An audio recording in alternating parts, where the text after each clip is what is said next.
பூர்வ ஜென்மா கர்மாவில் தாய் தகப்பனை பராமரிக்காமல் அவந்த தாயும் தகப்பனும் பிள்ளைகளுடைய வருமானத்தில் வாழ முடியாமலும் தங்களுக்கு உள்ளவைகளை பிள்ளைகளுக்கு கொடுத்துவிட்டு தங்களையே தங்களால் காப்பாற்ற முடியாமலும் போகிற ஜாதகங்கள் இருக்கும். இவைகள் பூர்வ ஜென்மத்து கர்மாவாக இருக்கிறது. பூர்வ ஜென்மத்தில் எவர் ஒருவர் தாயையும் தகப்பனையும் சரியாக கவனிக்கவில்லையோ அவர்களுக்கு இந்த நிலை இந்த ஜென்மத்தில் ஏற்படும். அது ஏற்பட்டே தீரும். இந்த ஜென்மத்தில் தாயையும் தகப்பனையும் கனம் பண்ணினால் அந்த பூர்வ ஜென்ம கர்மா அது தொலைந்துவிடும்.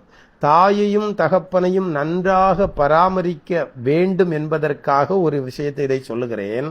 அது இல்லாமல் மேஷ ராசியில் பிறந்தவர்கள் தாயையும் தகப்பனையும் நன்றாக கவனிப்பார்கள். மேஷ ராசியில் ஒருவர் பிள்ளைகளை பெற்றால் தைரியமாக இருக்கலாம். அவிட்டம் நட்சத்திரம், மிருகசிரீஷ நட்சத்திரம், சித்திரை நட்சத்திரங்களில் பிறந்தவர்களும் தாயையும் தகப்பனையும் நன்றாக கவனிப்பார்கள். இந்த விஷயத்தையும் தெரிந்து கொள்ளலாம். விருச்சிக ராசியில் இருக்கிறவர்களும் தாயை தகப்பனை கவனிக்க வேண்டும் என்று விரும்புவார்கள். ஆனால் தெய்வம் அவர்களுக்கு அந்த விதியை கொடுக்கவில்லை. இதையும் தெரிந்து கொள்ள வேண்டும்.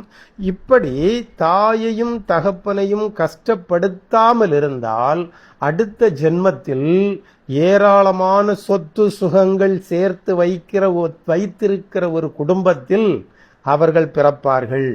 இது நல்ல தாயையும் தகப்பனையும் நாம் கவனித்தால் அடுத்த ஜென்மத்தில் அவர் நம்மாம் சேர்த்து வைத்தது எவ்வளவு அதிகமோ அவ்வளவுக்கு அவர்களுக்கும் கிடைக்கும்.